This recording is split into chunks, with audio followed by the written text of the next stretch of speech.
Le fantôme de l'opéra. Auteur, Gaston Leroux.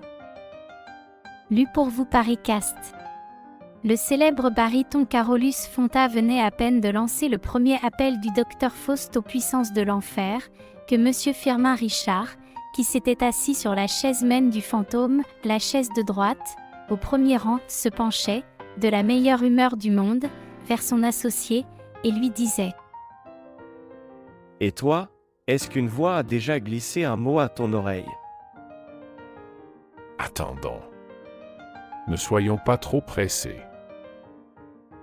Répondait sur le même ton plaisant Monsieur Armand Moncharmin. La représentation ne fait que commencer et tu sais bien que le fantôme n'arrive ordinairement que vers le milieu du premier acte. Le premier acte se passa sans incident, ce qui n'étonna point les amis de Carlotta, puisque Marguerite, à cet acte, ne chante point. Quant aux deux directeurs, au baisser du rideau, ils se regardèrent en souriant. Et d'un. Fit Moncharmin. Oui, le fantôme est en retard. Déclara Firmin Richard. Moncharmin, toujours badinant, reprit. En somme, la salle n'est pas trop mal composée ce soir pour une salle maudite. Monsieur Richard daigna sourire.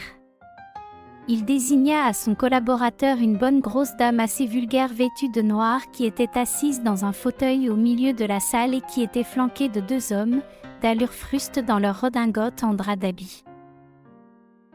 Qu'est-ce que c'est que ce monde-là ? Demanda Moncharmin. Ce monde-là, mon cher, c'est ma concierge, son frère et son mari. Tu leur as donné des billets ? Ma foi oui.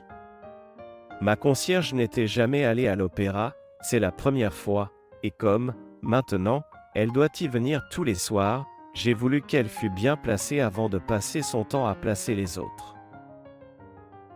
Moncharmin demanda des explications et Richard lui apprit qu'il avait décidé, pour quelque temps, sa concierge, en laquelle il avait la plus grande confiance, à venir prendre la place de Mame Giry. À propos de la mère Giry. Fit Moncharmin. Tu sais qu'elle va porter plainte contre toi. Auprès de qui ? Auprès du fantôme ? Le fantôme. Moncharmin l'avait presque oublié.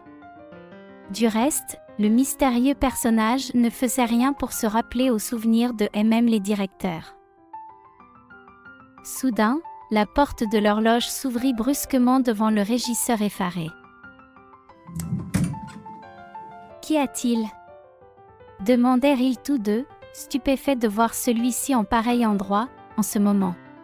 « Il y a, » dit le régisseur, qu'une cabale est montée par les amis de Christine Daae contre la Carlotta.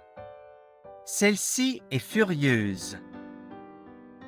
Qu'est-ce que c'est encore que cette histoire-là ? fit Richard en fronçant les sourcils. Mais le rideau se levait sur la kermesse et le directeur fit signe au régisseur de se retirer. Quand le régisseur eut vidé la place, Moncharmin se pencha à l'oreille de Richard. Daae a donc des amis ? Demanda-t-il.